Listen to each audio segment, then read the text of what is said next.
Despite its beauty, this world is ugly. The ugliest ugly is the social ugly. The horrible is horrible. The terrible is terrible. Simple shit, simple shit, simple shit, simple shit. Society's ugly is the grasping class. It's simple shit, simple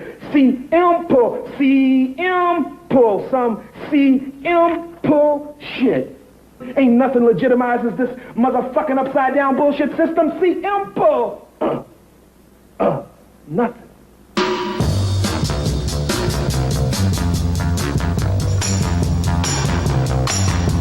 Cassidy, at 40, was by far the oldest, a veteran of the Beat generation, the inspiration for Kerouac's hero in On the Road. He was a speed freak, a non-stop rapper, a wild driver. He must have been, to people like Kerouac and Ginsberg, he must have stood for the American West and the American road. Kerouac and I met him in 45, so he was only 20 then. And within that year, he and I had a romance that lasted on and off for, well, till at least, I think the last time we were in bed together was 66, so that's 21 years. Since April of this year, the FDA has had an ongoing recall of more than 8 major brand name condoms, leaky condoms. The women are petitioning the Federal Trade Commission demanding that the billboards be removed. A campus newspaper here in the Bay Area is in trouble for printing jokes about AIDS. The editor of San Jose State's Spartan Review said he thought the jokes were funny and wouldn't offend anybody. It's just that I don't want anyone to try and slip me saltpeter. You know what I mean? It's all right, Nurse Pilbo.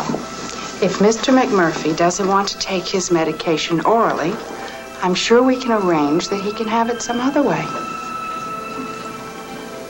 But I don't think you'd like it, Mr. McMurphy. You'd like it, wouldn't you? Well, give it to me. Cuckoo's Nest is an indictment of shock therapy, over-medication, and lobotomy.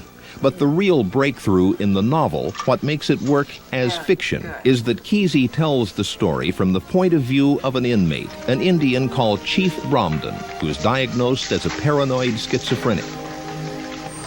That's what makes that book, is an Indian. McMurphy's a stock character. The situation is a fairly stock situation. The conflict is a stock conflict. But trickling it through that Indian, and I didn't know any Indians, but I had written the first 3 pages of that book on peyote. And I think it came from that. The Indian has nightmarish visions and describes shock therapy in a kind of heightened poetic realism. The metal door looks out with its rivet eyes. The door opens, sucks the first man inside. A beam like neon smoke comes out of the black panel in the room, fastens on his cleat-marked forehead and drags him in like a dog on a leash. The floor is cold, frosted, crackling. Up above, the light whines. The tube's long and white and icy. You can smell the graphite salve, like the smell in the garage. You can smell acid of fear. It's a tank.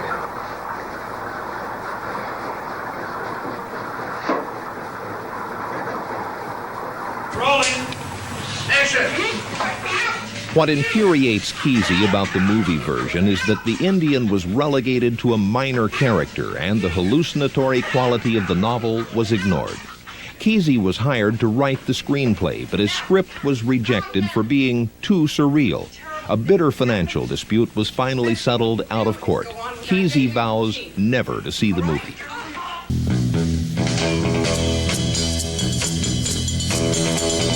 Kesey was the natural leader, strong, charismatic, theatrical.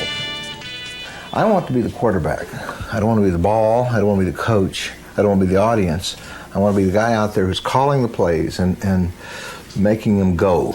And then he turned out to be this football player like Kerouac, kind of a rough and ready American, you know, with a sense of humor, a Yankee Doodle American. In the midst of all that incredible macho-ness, you know, is just a golden-hearted cream puff. Amiri Baraka wrote us on toilet paper in Paris in 1958 asking for poems for his magazine Eugene. Now with his family. Like everything his wife Amini, whose bright eyes opened to his rhetoric. America is a capitalist country, and art, literature put out and supported by the rulers of this country is a capitalist art. A bourgeois art and an anti-people art. During 60s, for instance, they talk about black separatists, nationalists, now communist, Marxist, Maoist. Straight out. No writer or artist wishing to serve the people could ever uphold, justify, or fail to attack capitalism, racism, and women's oppression. I wonder if he's going to say anything horrible. She's going to declare the revolution now. How should I react to this? Art is the aim.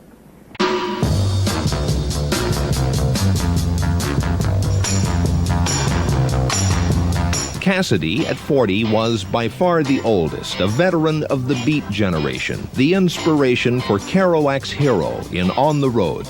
He was a speed freak, a non-stop rapper, a wild driver.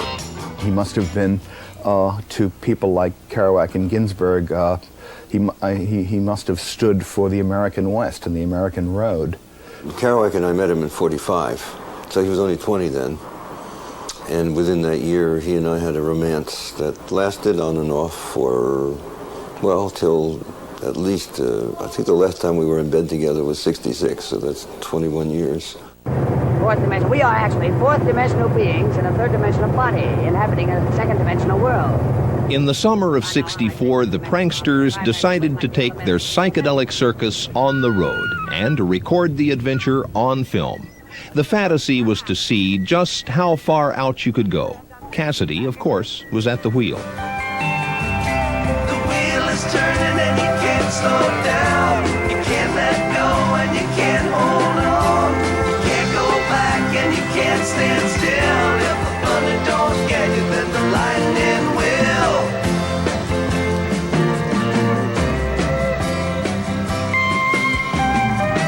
After careening across America, the bus pulled into New York. But in 1964, even New Yorkers weren't ready for the merry pranksters. Won't you try just a little bit harder? Couldn't you try just a little bit more? Won't you try just a little bit harder? Couldn't you try just a little bit more? The pranksters thought the highlight of their trip would be a visit to Millbrook, New York, where ex-Harvard professors Timothy Leary and Richard Alpert were quietly experimenting with LSD in the solitude of an old mansion. In the psychedelic underground, East was about to meet West. And we were around the kitchen table and finishing something to eat, and we were all going to bed. You know, that quiet time after a trip when you just want to be very mellow. And up drives the bus with these speed freaks. And they come to have fun and play with flutes, and the whole thing was, I mean, everybody in the house took one look and fled, leaving me to welcome them. Leary locked himself in his room. He said he was meditating. To the pranksters, the whole scene was too somber. They jumped back on the bus and roared off to California.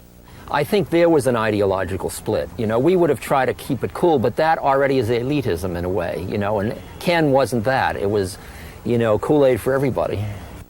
Most of the pranksters seemed to thrive on the anarchy of Kesey's bus trip, but there were casualties too, like Sandy Lehman Haupt. Sandy was just coming out of the Army at that point and didn't quite know what to do with himself. And my brother Carl said, well, maybe hitching up with Kesey would be a good idea. And I, being the Apollonian brother as opposed to Carl, who was the Dionysian brother, disagreed. And we kind of debated the 60s before they happened. Carl prevailed, and Sandy joined the merry pranksters as one of the sound engineers on the bus. And the whole experience wasted him, to use that expression. I mean, he did not respond well to the whole drug scene, to the heavy use of psychedelic LSD and whatever else, and he has never recovered. Despite the obvious risks of taking potent drugs like LSD, people were flocking to La Honda to join the pranksters. The local police were not amused. In April 1965, they raided Kesey's cabin. LSD was still legal, but marijuana was not. They caught Kesey in the bathroom and charged him with possession. Out on bail, Kesey decided to raise the stakes. He invited the notorious Hell's Angels to party with the pranksters. Allen Ginsberg was there too. One muscular, smooth-skinned man sweating, dancing for hours. Beer cans spent littering the yard. A hanged man, sculpture dangling from a high creek branch. And children sleeping softly in their bedroom bunks. And 4 police cars parked outside the painted gate, red lights revolving in the leaves. This is a communist poem, an Afro-American lyric. Despite its beauty, beauty, beauty, baby, despite its beauty, the world society is very ugly. The ugliest ugly is the owners, the high class, like a roach sitting on top of your muffins, a blood-fat mosquito whining and biting you summer nights, like a blue fly buzzing your sandwich. See, Imple. These are your targets. On the neck, behind the ear, inside the elbow. Now good luck on your first solo bite.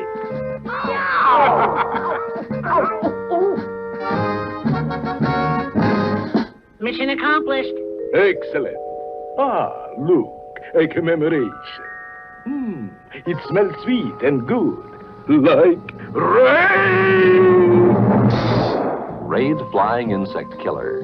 The patented clean-smelling formula kills bugs dead with no unpleasant odor. Get Raid from Johnson Wax.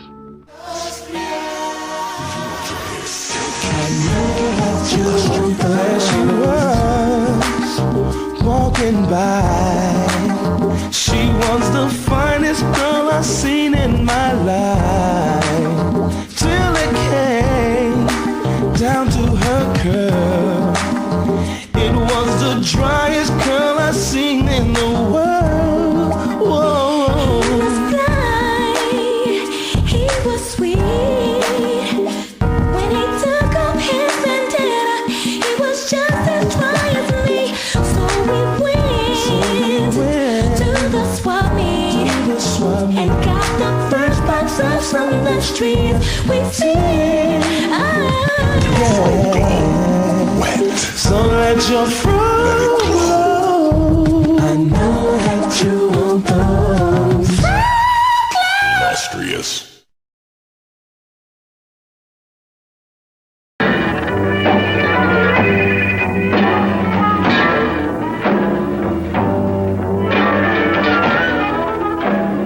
In November 1965, the pranksters began a series of public events they called acid tests. It was their most daring, audacious move so far.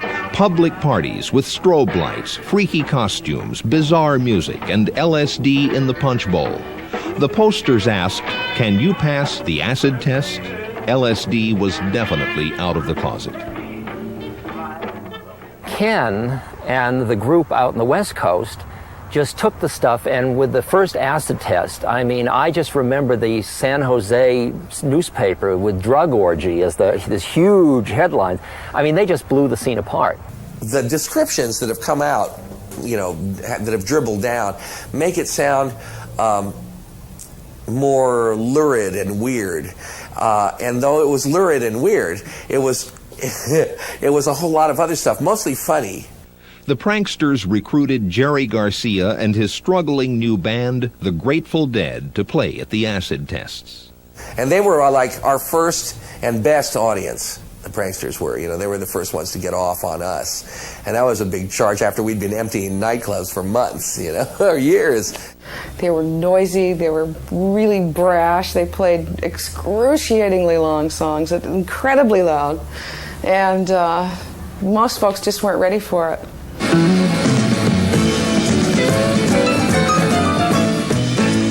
Red and white, blue suede shoes. I'm Uncle Sam.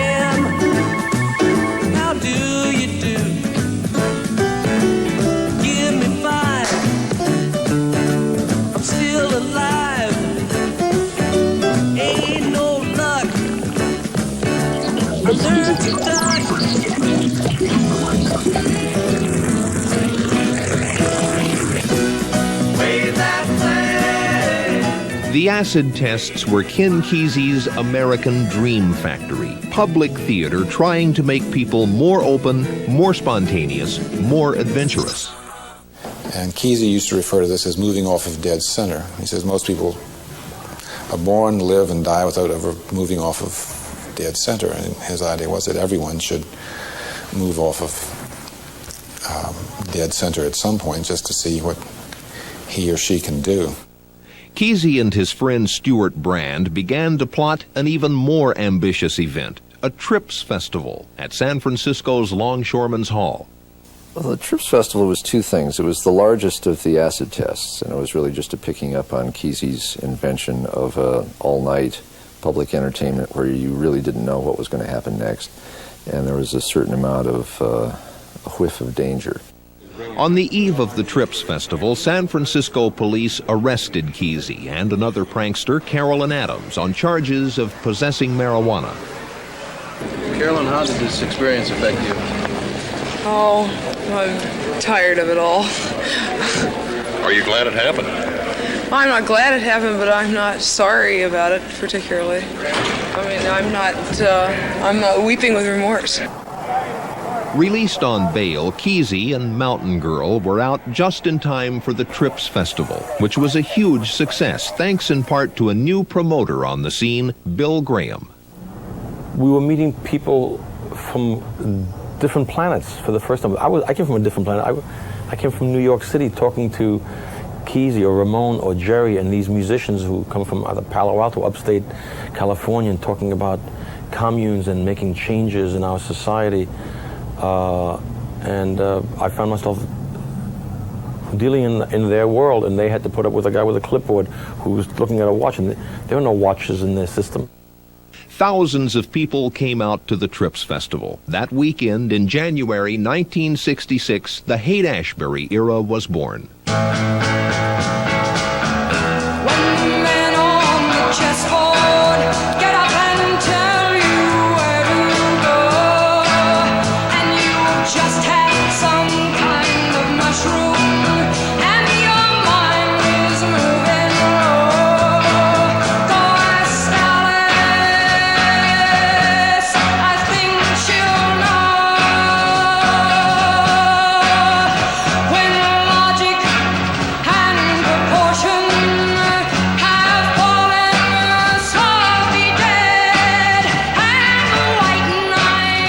During 1966, the psychedelic subculture mushroomed, but in October of that year, the state of California declared LSD an illegal drug.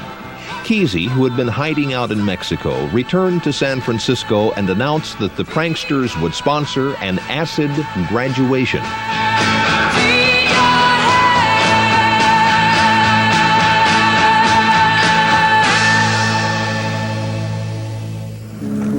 The commencement exercises for LSDU will be held at Winterland on Monday night. That's Halloween.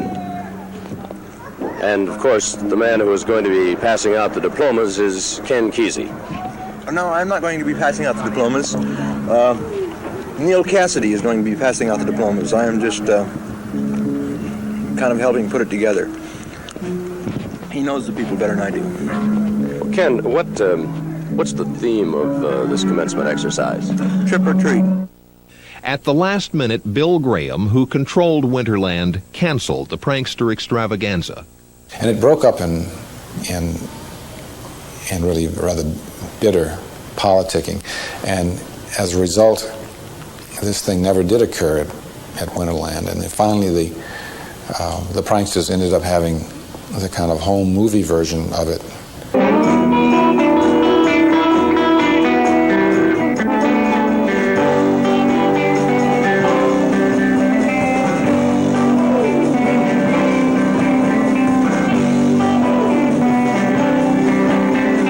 It wasn't a psychedelic summit conference, but it was still a big local news story, even if the press had no idea what was going on.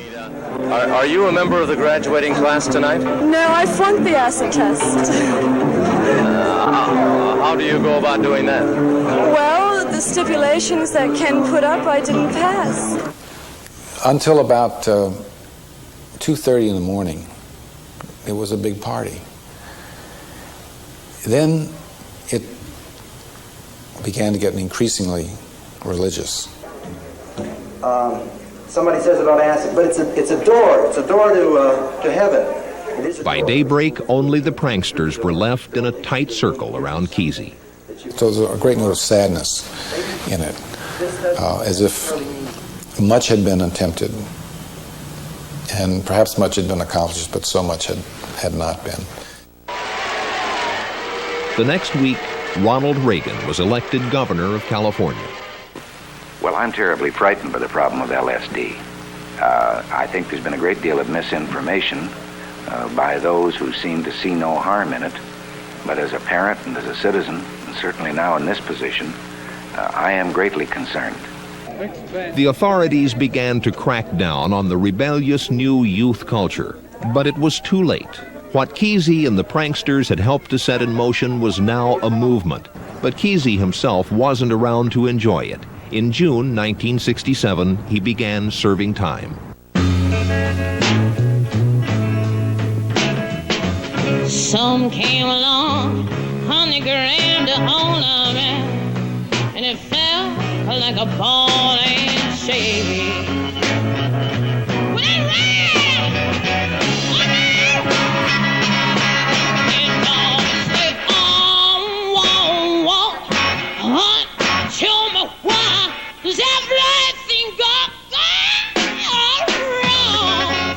During the 1967 Summer of Love, Janis Joplin and the other San Francisco rock groups were making the Haight-Ashbury world famous. It wasn't long before the tourists descended.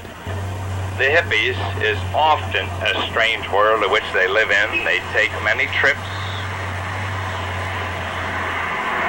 And the trip of the hippies is generally an unusual one. A world about themselves and of themselves. And marijuana, of course, with LSD, is being used. You know, it was wild. It really was. And people were coming from all over. They were migrating there. It just finally got to be more than traffic could bear. It was an ecological disaster, finally. Almost as quickly as it blossomed, Haight-Ashbury wilted. Many of the original hippies began to move to the country. Pushers and hustlers replaced them, bringing in speed and heroin. By 1969, the Haight was a violent slum. Neil Cassidy, who had seemed indestructible, was one of the first casualties. He died in Mexico, the victim of an alcohol and drug overdose. The innocence and idealism of the early 60s was turning sour. U.S. planes were raining death on North Vietnam. The anti-war movement was frustrated and becoming more militant. Governor Reagan sent in the National Guard to crush People's Park in Berkeley. A disheartened Ken Kesey retreated to Oregon. I think that he got exhausted, basically. He was chased by the FBI. He was put in one jail after another. He went to court and went to court and went to court and spent an awful lot of his money defending himself. Couldn't beat it and had to do 6 months at the Honor Farm finally in San Mateo County. And he just decided, I think, that was enough. I pulled into Nazareth, feeling bad. Anything that I am trying to sell, I'm never trying to sell taking drugs to people. Ain't enough to go around. While Kesey is still fascinated by the possibilities of LSD, he's militantly opposed to mind-numbing or addictive drugs like heroin or cocaine, drugs linked to organized crime. In fact, when a local Oregon newspaper reported hearsay that Kesey might be connected to cocaine dealers, he picketed the paper. I'm famous for not liking coke. Now ask Brian Lanker or Paul Perry, who've traveled around with me. I've spoke out against it. I traveled all over the state last year in the pro-marijuana thing, talking against cocaine, saying we've got to separate ourselves from this criminal element because it's a bad damn thing that's come in here.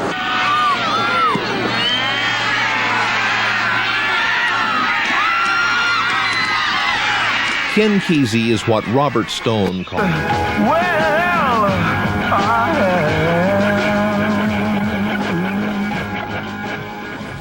Paul, Ken says that the reason you look so young is that you've never taken a legal drug in your life. Is that true? I tried aspirin in 1973, but It was a bummer, right? It was in a social situation. How to talk about this? There were drugs. There's no getting around that. Drugs were a factor. All I knew about psychedelic drugs at that time was that Juan Miro, the Spanish painter, had taken them, and I had once bought 6 peyote buttons from a follower of Ayn Rand on the Lower East Side who sold them. And my wife and I did our damnedest to ingest them. We put them in a Waring blender to chop them up and tried to drink them with orange juice. I mean, nothing made them taste any good. And I went to work at the Daily News, where at the time I was working, and the Daily News sent me out to Old Madison Square Garden to the wrestling matches to pick up the photographic plates from the photographers out there. So I can tell you that watching the Graham brothers perform their villainy in Madison Square Garden on peyote was a memorable experience. The visuals involved in that were singular. What the 60s were a dominance of psilocybin, peyote, LSD, pot, dimethyltryptamine, a whole set of tryptamine derivatives that were all psychedelic, mind manifesting. And it opened people to, it was all possible again at that moment. I mean, idealism was just rife. I mean, it was just all possible. First night I ever took mescaline. Went in there and this little bottle said mescaline. I said, oh gosh, I've read about that. And I had these big double-aught capsules of vitamins. I said, I'll try some of that. Emptied that out, and boy, in about an hour, I was just ripped. And I somehow, when the nurses would come in and check the ward, they never noticed. You know, because they're so busy, they're doing their stuff. And I could deal with the nurse and so forth. But the big knotty pine door across the room from me, with those big knotty pine holes, pretty soon that thing was beginning to look at me across the room.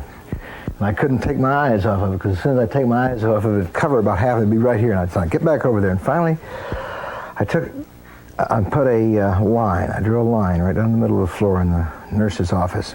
And I said, okay, now you and your guys, you stay over there on that side of the room, and that's your side of the room, and this is my side of the room. And made it through the night. And when the nurse came in the morning, she said, Mr. Kesey, what's this line doing across the floor? And I said, well, I was mopping, and I had to move all the stuff on this side of the room so I could mop that side and get it clean, and I wanted to be sure. And she said, well, that's very exact. I said, thank you, thank you. I remember when we found out morning glories, heavenly blue morning glories got you high. So I went to Herb's seed store, and I bought 600 pounds. And I had these big bags up in the attic at Millbrook. And the FDA, or whatever they were called in those days, came, and they said, we understand that you purchased this number of morning glories. I said, yeah. I said, I love morning glories. I said, they're so beautiful. I said, would you like to see some? Would you like some? Here are some. They were illegal, you know. Right after that, they coated them with poison, you know, so that they couldn't be used. And then you had to go through a whole process to get them out. But, I mean, at those days, the government seemed sort of bumbly and foolish. And in a way, I've always thought that the government was so preoccupied with power that their vision was always clouded about stuff. So they never saw the human beauty of things. I mean, they couldn't afford to see it. Yeah. I am not a continual, ongoing drug user. Never have been. If I'm at a party and I'm not working, I'll take somebody's handoff or gift for the moment. Primarily because my system can take it, and I know that I'm not going to be controlled the next moment or the next day by that. Other people aren't that fortunate, or perhaps not that wise relative to drugs.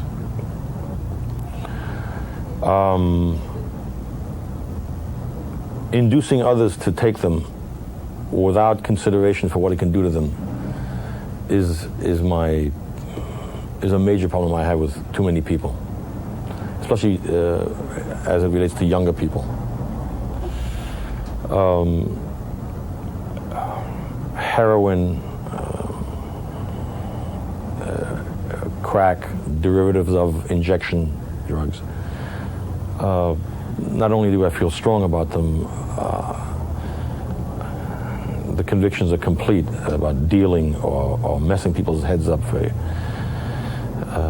If I ever went into politics, it would be because of drugs. And what should be done with a dealer who deals in front of the high school? I mean, he's gone. But I haven't done any psychoactive drugs since 1969. All of this ruckus makes me want to go back to it. They make it positively attractive. How cheap and easy and wonderful to be an outlaw. It is strange. The problem I have with drugs generally is that they're not news. In the 60s, drugs were news in the sense that we were doing science with drugs. And some of it was, in the scientific journals and so on, but most of it was in Kesey country of, seeing how many hits of nitrous oxide you could take and still be standing on your feet while other people are flat on the ground around you. This was science.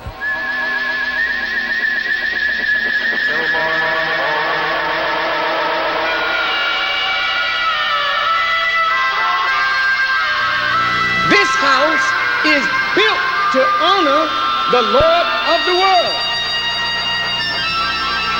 But a shrine is a tomb. Who is dead here?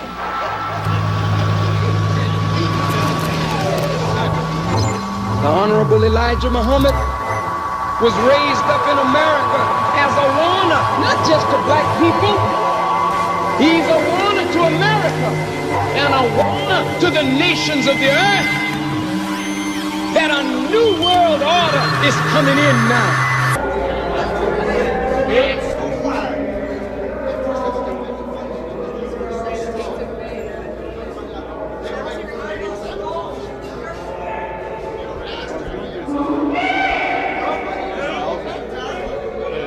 Nobody cares.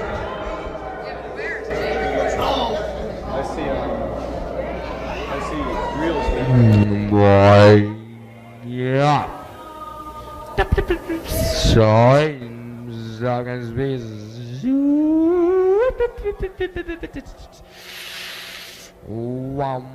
Who's responsible for getting all of this recorded?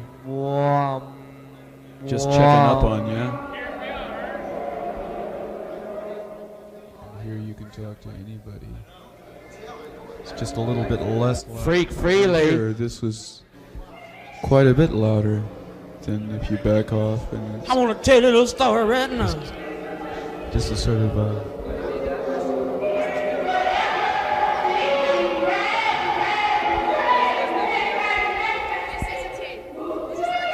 everything's gonna be alright now.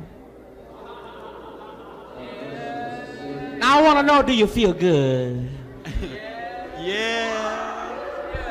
I wanna know, can you find your mind? Oh, yes. If you can, you better get on out of this place. Yes, yes. And I wanna tell everybody a little story right now.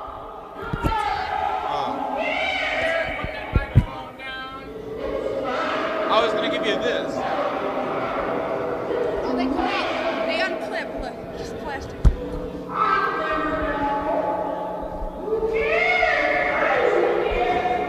who cares? Who cares?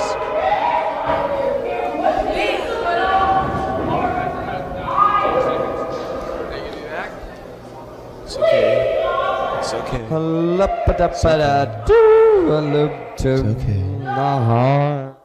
It's just easier to do it over a microphone than any place else. Yeah! Get it again. Fantastic. Get it. Go ahead, man. Now do you understand about it now? Yeah. Well, if you don't understand, you better listen to what I got to say right now. Yeah. Because if you don't, Yeah. Yep, you don't. Yeah.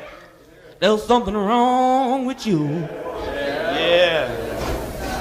I'm gonna tell everybody in the house right now. Yeah. There's many things that you got to do one more time.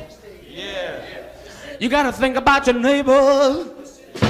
You got to think about your friends. You got to think about your brother. Yeah. You got to think about your sister. Yeah. You got to think about everybody that means something to you. Yeah. I'm talking about it now. Yeah. Now, do you think that you know something? Yeah. Yeah. If you think that you know something, there's something. Oh, God damn it, what's wrong with you? I give you little. Get that microphone away from me, God damn it, before I fix you righteous. Good old.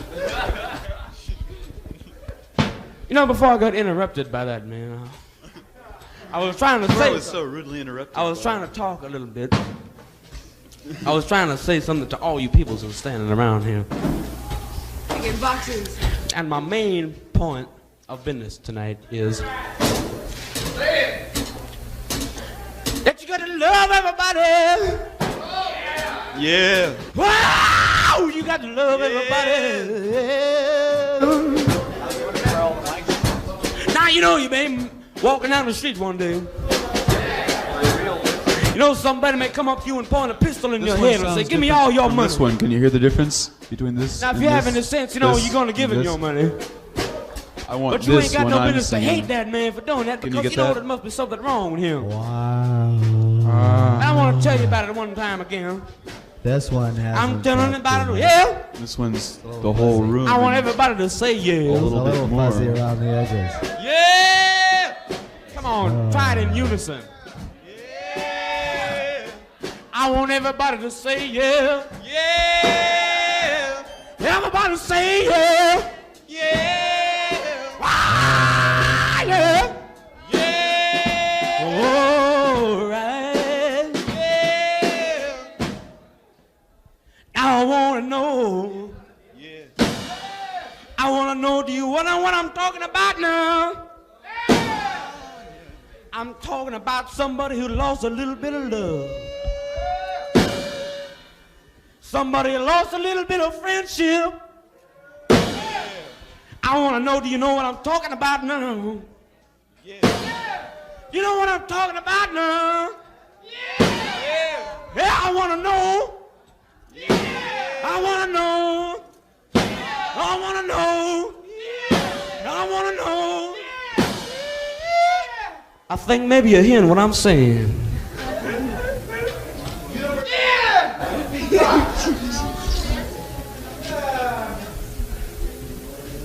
Someday Ron will take acid.